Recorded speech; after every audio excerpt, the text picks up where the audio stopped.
Assalamualaikum warahmatullahi wabarakatuh, anak-anak sekalian, khususnya anak kelas 6 SDN 019 Pematang Tinggi.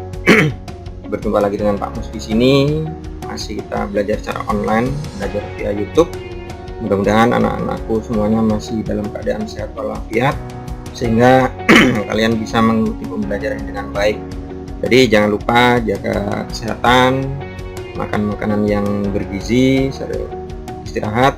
Jangan lupa kalian makan yang sehat ya, bukan makan makanan yang junk food atau makan makanan yang cepat saji, agar supaya kalian masih dalam keadaan sehat.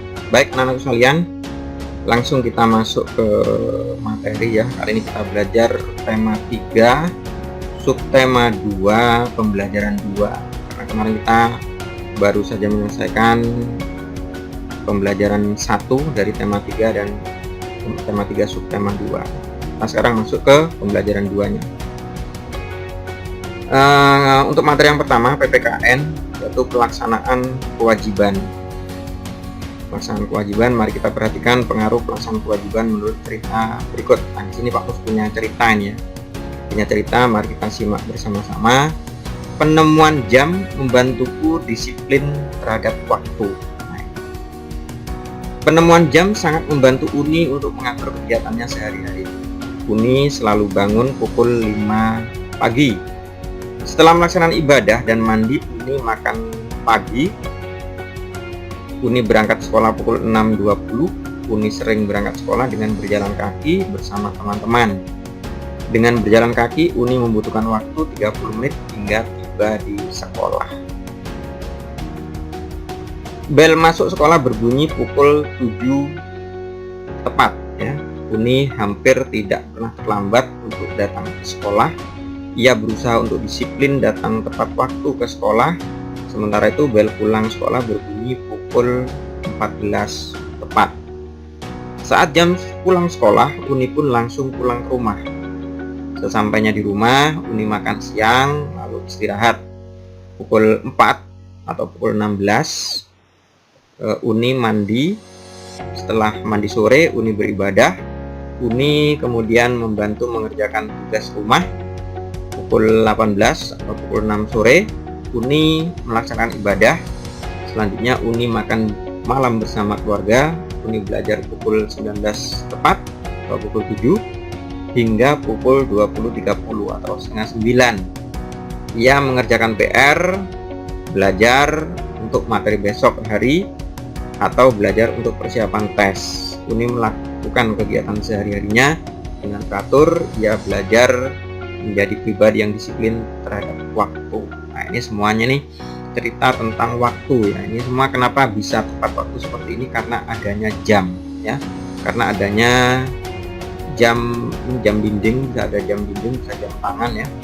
Dengan adanya jam kita bisa lebih disiplin waktunya, karena sudah kita bisa perkirakan ketika masuk pukul 7 di sekolah, maka sebelum pukul 7 kita sudah siap-siap ya. Kita siap mandi, kemudian ganti pakaian, masang pakaian, kemudian sarapan dan seterusnya. Nah, sekarang dampak tidak melaksanakan kewajiban sebagai pelajar. Ini kalau kita tidak melaksanakan kewajiban sebagai pelajar, tentu ada dampaknya ya. Ada dampak yang tidak melakukan kewajiban. Yang pertama, datang ke sekolah tepat waktu. Ini dampak yang kalau misalnya kita datang ke sekolah tepat waktu, datang ke sekolah tepat waktu termasuk aturan sekolah. Jadi datang ke sekolah sebelum bel masuk berbunyi adalah kewajiban pelajar. Jika kita tidak melakukannya, kegiatan belajar akan terganggu. Terlambat ke sekolah juga dapat mengganggu guru atau siswa lainnya. Perilakunya akan merugikan diri sendiri, teman, dan sekolah. Nah, ini apabila kita tidak melakukan kewajiban di sini, tidak tepat waktu, maka terlambat bisa mengganggu siswa yang lain, termasuk mengganggu gurunya ya. Gurunya ketika sudah menerangkan, gara-gara kita terlambat, akhirnya kita harus mengulang lagi apa yang sudah diterangkan tadi ya.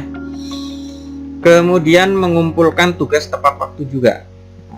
Tugas sekolah biasanya diberikan oleh guru untuk meningkatkan keterampilan kita. Melaksanakan perintah guru merupakan kewajiban pelajar. Jika kita tidak melakukannya, kegiatan belajar akan terhambat. Tugas juga akan menumpuk. Perilaku ini akan merugikan diri sendiri dan teman jika merupakan tugas kelompok. Nah, kalau misalnya kita tidak mengumpulkan tugas tepat waktu, maka akan merugikan kita sendiri ya. Terus kemudian kalau misalnya itu berupa tugas kelompok, maka akan merugikan teman kita ya. Selain diri sendiri juga merugikan teman kita yang merupakan satu kelompok jika tugas kelompok. Kewajiban kita sehari-hari. Nah, di sini ada kewajiban kita sehari-hari. Di sini Pak Pus bagi menjadi 3. Kewajiban di rumah, kewajiban di sekolah, dan kewajiban di masyarakat. Kewajiban di rumah yaitu menghormati orang tua, ya, merapikan mainan setelah dipakai. Ini kewajiban semua nih. Menjaga kebersihan rumah, mematikan peralatan listrik setelah digunakan, merapikan tempat tidur setelah bangun.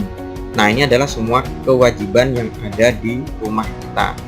Kemudian kewajiban di sekolah, mentaati aturan di sekolah, ya, memperhatikan guru yang sedang mengajar, melaksanakan piket kelas, ikut menanggung biaya penyelenggaraan pendidikan, membaca di perpustakaan dengan tenang.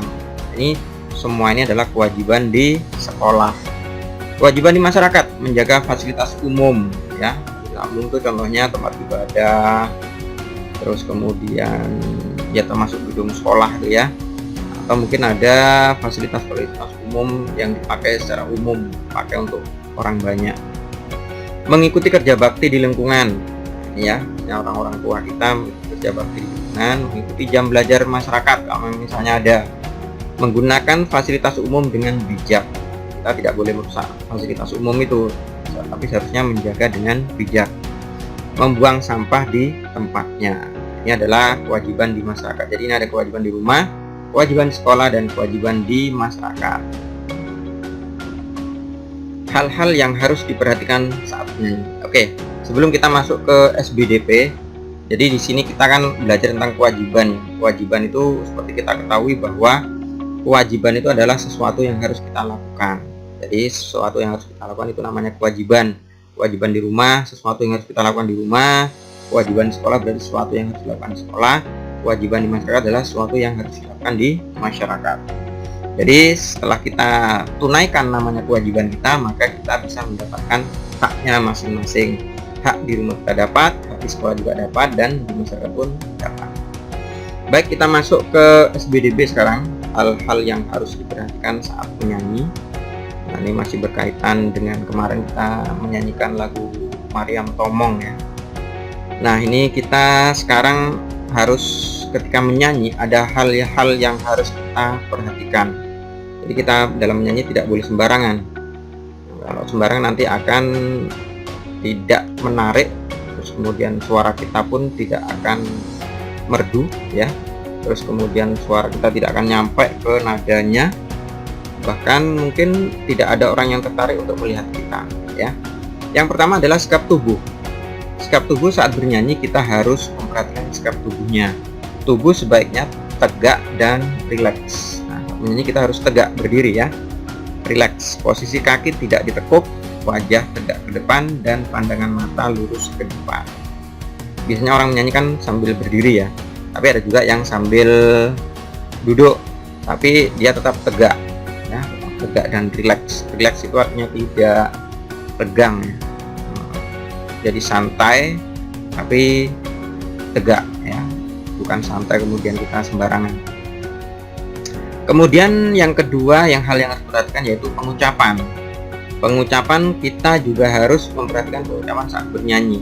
Kita menyanyikan setiap kata dalam syair lagu dengan jelas. Saat menyanyi, mulut kita harus terbuka lebar agar suara terdengar jelas. Nah, ini dalam pengucapan kita dalamnya harus jelas, intonasi apa namanya, yang keluar, syair yang keluar itu harus betul-betul jelas. Jadi yang kita saat menyanyi itu tidak boleh kita nyanyi di dalam ini ya, leher tenggorokan kita tuh nggak boleh ya. Jadi suara itu harus kita keluarkan los ya. Suara mulut kita harus kita buka ya, ketika kita menyanyi mulut memang harus terbuka lebar agar suaranya terdengar jelas. Jadi tidak boleh kita nyanyi itu berada di dalam dalam tenggorokan kita. Kemudian temponya, tempo yang harus kita perhatikan. Selain sikap tubuh, selain pengucapan, juga tempo harus kita perhatikan. Saat menyanyi kita harus memperhatikan kecepatan suara. Kita bernyanyi sesuai tempo lagu. Kita tidak boleh menyanyikan lagu lebih cepat atau lebih lambat daripada tempo yang seharusnya. Tempo itu kemarin kita sudah pelajari ya di pembelajaran sebelumnya, atau mungkin bahkan kelas-kelas sebelumnya ya, mengenai tempo itu sudah sering kita pelajari, yaitu adalah kerapatan dalam menyanyi ya. Kerapatan artinya kerapatan suara, tempo.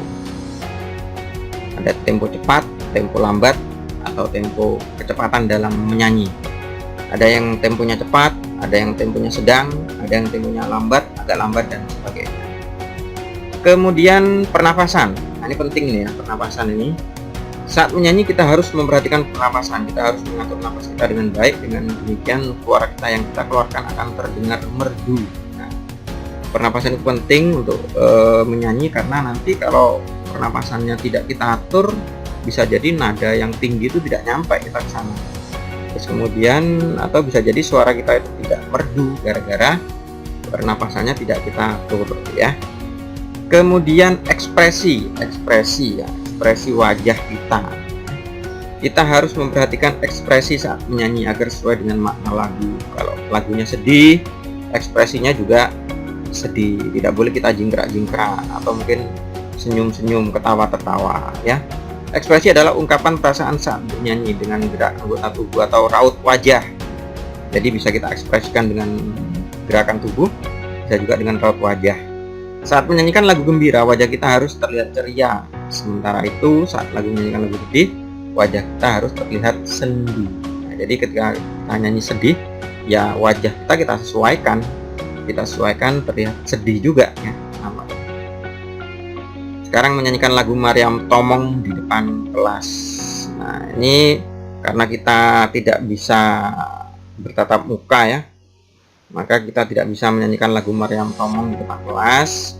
Jadi kalian nyanyikan aja masing-masing di depan HP kalian ya.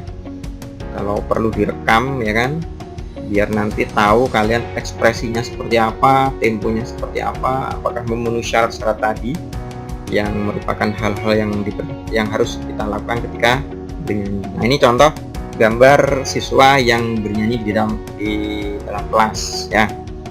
Nah, ini mulut harus terbuka, ekspresinya juga ya.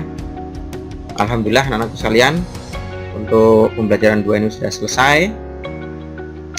Untuk tema 3 subtema 2 pembelajaran 2 ini sudah selesai dengan baik. Mudah-mudahan kalian bisa memahami penjelasan apa yang Pak sampaikan dari awal sampai akhir. Mudah-mudahan bisa juga kalian mengerjakan tugas dengan baik. Nah, selanjutnya seperti biasa kalian kerjakan tugas di buku tema, terus kemudian diunggah di Classroom, kirim ya. Terus kemudian selesai. Jadi seperti itu aja dulu yang bisa Pak sampaikan. Selamat bertugas, selamat menjalankan tugas, kemudian selamat belajar, dan Pak Mus akhiri dulu. Wabillahi taufiq wal hidayah. Wassalamualaikum warahmatullahi wabarakatuh.